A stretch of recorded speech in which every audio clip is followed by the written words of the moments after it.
Assalamu alaikum dear students. I hope you will be happy and healthy by the grace of Allah Almighty. जैसा कि last lecture हमने the use of can पर किया था, आज हमने कुड पर करना है। इसमें फ़र्क सिंपल सा है, वो मैं बता देता हूँ कि जो कैन का इस्तेमाल हमने किया था वो ज़माना हाल के अंदर था और कुड का इस्तेमाल ज़माना माजी के अंदर था।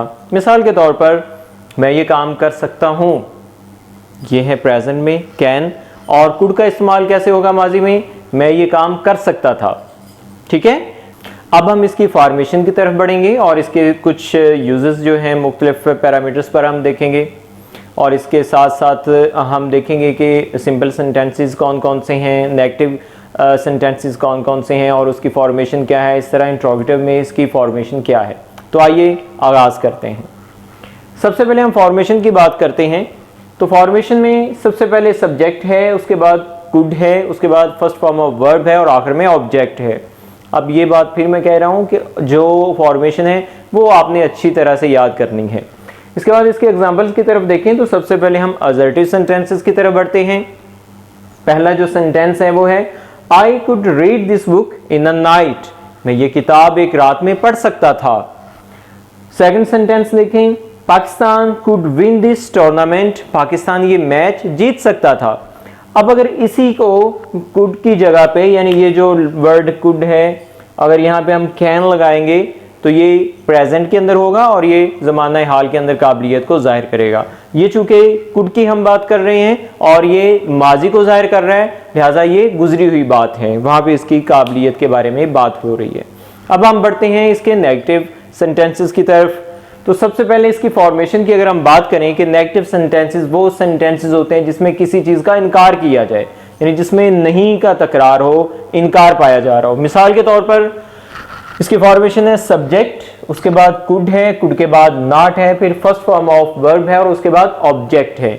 इसके अगर हम एग्जांपल्स देखेंगे, I could not read this book in a night, अगर हम नॉट को एक बार ना पढ़ेंगे तो ये सिंपल असर्टिव सेंटेंसेस हैं, यानी I could read this book in a night, वही पहले वाला असर्टिव सेंटेंस है। नॉट लगाने से ये नेगेटिव में चेंज हो जाता है, नहीं लगाने से। मैं ये किताब एक रात में नहीं पढ़ सकता था। Second sentence, Pakistan could not win this tournament, Pakistan ये मैच नहीं जीत सकता था। Another one, you could not go to Karachi, you could not go to Lahore, you could not go to abroad, so on. तुम बाहर के मुल्क नहीं जा सकते थे, तुम कराची नहीं जा सकते थे, etc. अब हम बढ़ते हैं इंट्रोगेटिव सेंटेंसेस की तरफ। इंट्रोगेटिव सेंटेंसेस ऐसे सेंटेंसेस हैं जिसमें कोई चीज़ पूछी जाए, कोई सवाल किया जाए। तो आइए इसकी फॉर्मेशन की तरफ बढ़ते हैं। सबसे पहले कुड है, उसके बाद सब्जेक्ट है, फिर फर्स्ट फॉर्म ऑफ वर्ब है, उसके बाद ऑब्जेक्ट है और आखिर में क्वेश्चन मार्क है। ये बात ज़हन में रखिएगा, क्वेश्चन मार्क लगाना इंट्रोगेटिव सेंटेंसेस में बहुत ज़रूरी है। इसके बगैर जो फिक्रा है वो कंप्लीट नहीं जाना जाता। तो आइए इसकी कुछ एग्जांपल्स को देखते हैं। Could I read this book in the night और आखिर में भी क्वेश्चन मार्क है। तो ये आप ज़हन में रखिएगा कि कुड को फिक्रे के शुरू में लेकर आना है और आखिर में क्वेश्चन मार्क लगा देना है। क्या मैं ये किताब एक रात में पढ़ सकता था? सेकंड है, could Pakistan win this tournament, क्या पाकिस्तान ये मैच जीत सकता था? Could they help the poor, क्या वो गुरबा की मदद कर सकते थे? यहां पर एक और सेंटेंस होता है जिसको इंट्रोनेगेटिव भी कहते हैं, यानी सवालिया मनफी। उसका बड़ा सिंपल सा तरीका होता है कि सब्जेक्ट के बाद हमने वहां पर नॉट लगा देना है, यानी कुड आई नॉट, यहां पे हम नॉट लगा देंगे।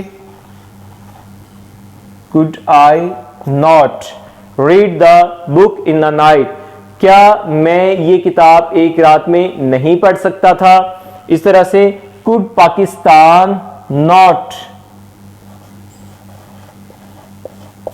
विन दिस टूर्नामेंट, क्या पाकिस्तान ये टूर्नामेंट नहीं जीत सकता था? कुड दे नॉट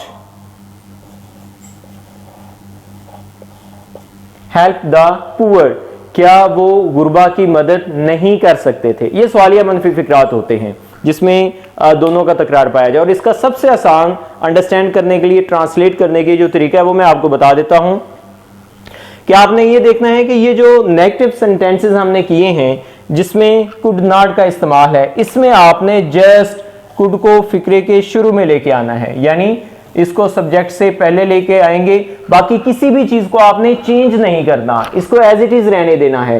तो यही इंट्रो नेगेटिव यानी सवालिया मनफी फिक्रात में चेंज हो जाते हैं। मुझे उम्मीद है कि आपको ये जो पॉइंट्स हैं दिलचस्प भी लगे होंगे और क्लियर भी हो जाएंगे। इंशाल्लाह एक नई वीडियो के साथ फिर मुलाकात होगी, तब तक के लिए इजाजत दीजिए। खुदा हाफिज।